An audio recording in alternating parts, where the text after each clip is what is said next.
আমি বাংলাদেশের মানুষকে, বিশেষ করে মুক্তিযুদ্ধের মানুষকে বলে যেতে চাই, আমি যে কোনো সময়ে এই যে ধর্মনিরপেক্ষ, জাতীয়তাবাদী এবং আমার বাঙালি সংস্কৃতির পক্ষে অবস্থান নেওয়ার কারণে আমি যে কোনো সময় স্বাধীনতা বিরোধী শক্তিদের দ্বারা খুন হয়ে যেতে পারি, আমার জীবন নাশ হতে পারে। এটা আমি কালকে পরশু তার আগের দিন থেকে যা পাচ্ছি, এটা আপনাকে কল্পনা করতে পারবেন না যে তারা কি ধরনের থ্রেট আমার উপরে করছে।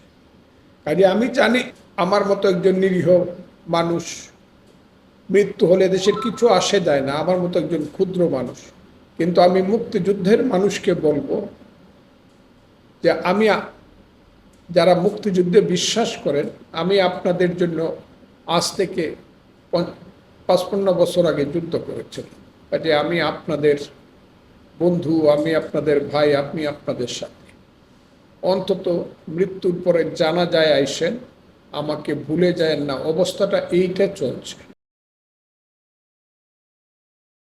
আপনি আমাদের মুক্তিযুদ্ধের সাহসী বীর মুক্তিযোদ্ধা।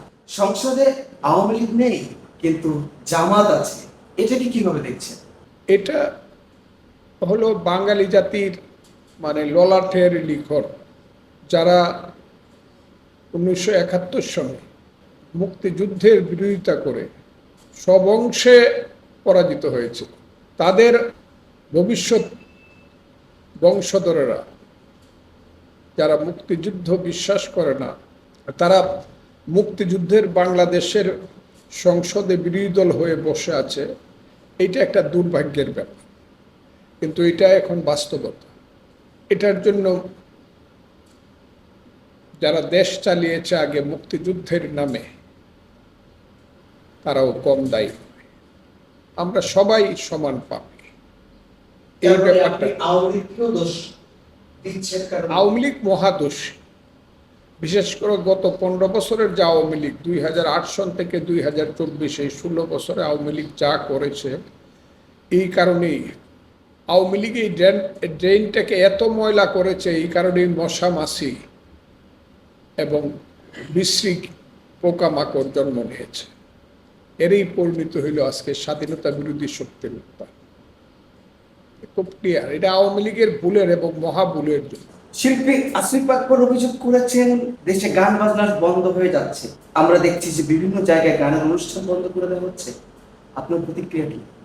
এগুলো নিয়ে আমি অনেক বলেছি এবং বলতে গিয়ে এখন একদম মনে হয় আমি যে কোনো সময় আমি বাংলাদেশের মানুষকে, বিশেষ করে মুক্তিযুদ্ধের মানুষকে বলে যেতে চাই, আমি যে কোনো সময়ে এই যে ধর্মনিরপেক্ষ, জাতীয়তাবাদী এবং আমার বাঙালি সংস্কৃতির পক্ষে অবস্থান নেওয়ার কারণে আমি যে কোনো সময় স্বাধীনতা বিরোধী শক্তিদের দ্বারা খুন হয়ে যেতে পারি, আমার জীবন নাশ হতে পারে। এটা আমি কালকে পরশু তার আগের দিন থেকে যা পাচ্ছি, এটা আপনাকে কল্পনা করতে পারবেন না যে তারা কি ধরনের থ্রেট আমার উপরে করছে।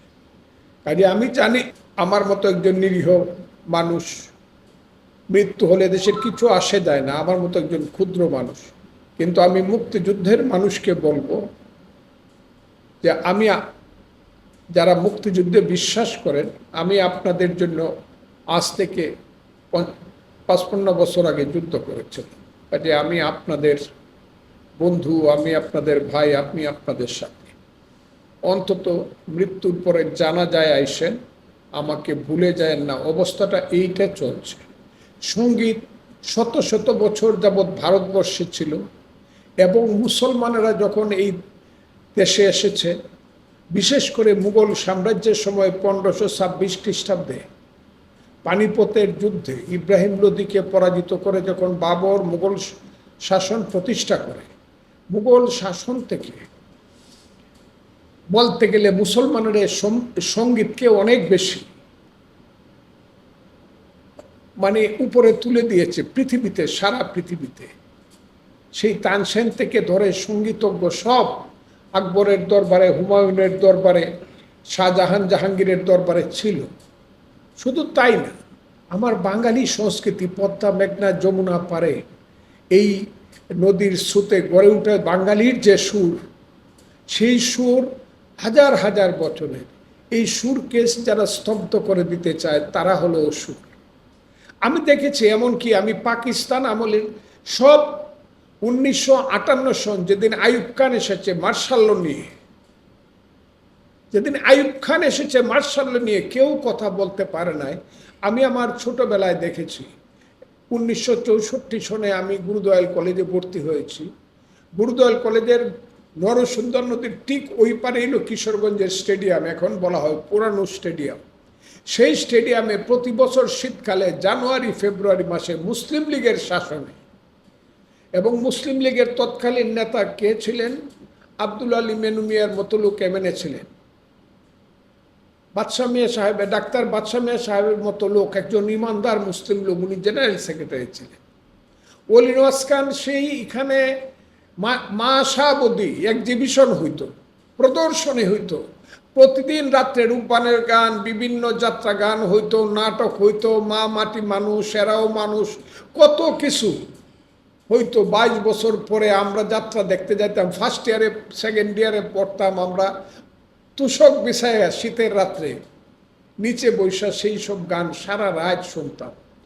সেই মুসলিম লীগের আমলেও তখন কিশোরগঞ্জের মাটিতে সেই মরহুম মৌলানা আতার আলী সাহেব ছিলেন, হয়বতনগর মাদ্রাসার প্রিন্সিপাল মুস্তাউদ্দিন সাহেব ছিলেন, বিখ্যাত পীর হুসাইনি সাহেব ছিলেন, যার বাড়ি পাকুন্দিয়ার জাঙ্গালিয়া। তখনও কিন্তু একদিনের জন্য, 1 ঘন্টার জন্য, 1 মিনিটের জন্য কিশোরগঞ্জের প্রদর্শনীতে বা যেখানে গান হইতো স্টেডিয়ামে, মাসের পর মাস, আমি তো বললাম 2 মাস গান হইতো, প্রদর্শনী হইতো, এক্সিবিশন হইতো, সেখানে কোনো মৌলানা সাহেব, মৌলবী সাহেব কেউ এসে বাধা দেয় না। এখনকার চেয়ে অনেক বড় বড় মৌলানা মৌলবী সাহেবরা, পীর সাহেবরা ছিলেন। আমি তো বললাম যে হুসাইনি সাহেবের মতো পীররা ছিলেন, যারা জিন্দা পীর বলা হয়ে যায়, তারাও আইসা কোনোদিন এইসবের মধ্যে বাধা দেন নাই। আমার বাউল গানে বাধা দিচ্ছেন, আমার নাটকে বাধা দিচ্ছেন, আমার যাত্রা গানে বাধা দিচ্ছেন, হ্যাঁ, আমার নৌকা বাইসে বাধা দিচ্ছেন। আপনি আমার অধিকার, সাংবিধানিক অধিকারে আপনি বাধা দিচ্ছেন, আপনি তো এখানে মহা অপরাধ করতেছেন। আমি তো সেই কথাটা বলতেছি।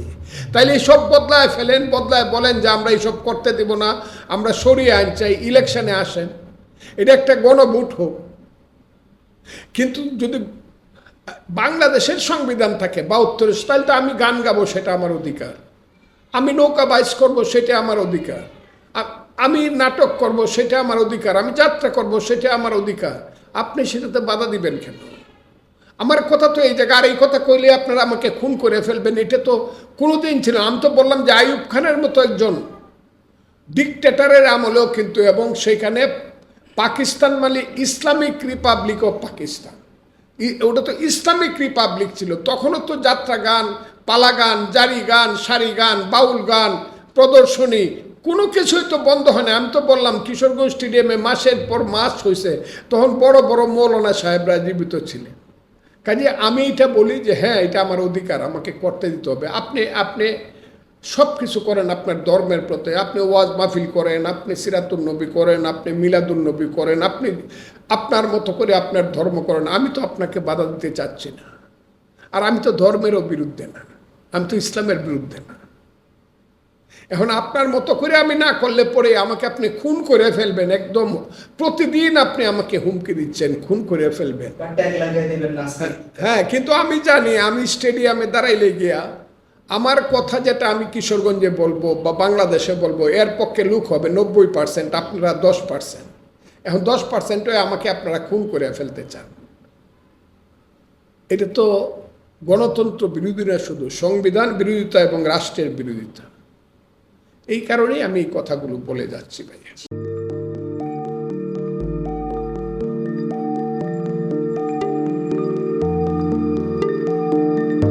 পহেলা জানুয়ারি 2026 ইউটিউব জার্নালিজমের অগ্রদূত changeTV.press সংগ্রাম মুখর 7 বছর পেরিয়ে পা রাখলো গৌরবান্বিত 8 বছরে। এই আনন্দ প্রহরে সবাইকে নিরন্তর শুভেচ্ছা। আমি নিজেকে ধন্যবাদ মনে করি, আমি সৌভাগ্যবান। চেঞ্জ টিভির পক্ষ থেকে আমার সাক্ষাৎকার নেওয়ার জন্য তারা আসছেন, এবং চেঞ্জ টিভি দীর্ঘ 8 বছর ধরে এই কাজগুলি করছে। আমি তারা অনেক ভালো কাজ করেছেন, দেশের মানুষের সুখ দুঃখের কথা প্রত্যক্ষ তুলে ধরছেন। আমার আশা থাকবে চেঞ্জ টিভি সামনের দিকে উত্তরোত্তর আরো সমৃদ্ধ হবে। একটাই শুধু আমাদেরকে উপদেশ দিতে চায় তাদের কাছে, সেটা হচ্ছে সত্য কথাটা মানুষের সামনে তুলে ধরা, মানুষের ভিতরে কি চায় তাদেরটা তুলে ধরা, মানুষের প্রত্যাশা তুলে ধরা, এবং মানুষের মধ্যে এই যে দেশাত্মবোধটা এবং সত্যবাদীটা এটা জাগরণ করে চেঞ্জ টিভির সামনের দিকে এগিয়ে যাবে। এবং যারা দেশের কথা চিন্তা করে এবং দলমত নির্বিশেষে যে লোকগুলো আছে তারা দেশের কথা চিন্তা করে, দেশের উন্নয়নের কথা চিন্তা করে, কোনো পক্ষপাতিত্ব করে না, তাদের বক্তব্য দেশের মানুষের তুলে ধরা, এই কাজগুলি সামনে এগিয়ে নিয়ে যাবে, এটা আমাদের প্রত্যাশা। অনেক ধন্যবাদ আপনাদেরকে, দেশবাসীকে, দেশবাসী পক্ষে সবাইকে আমি ধন্যবাদ জানাচ্ছি। changeTV.press, এক ফোঁটা হলুদ নেই।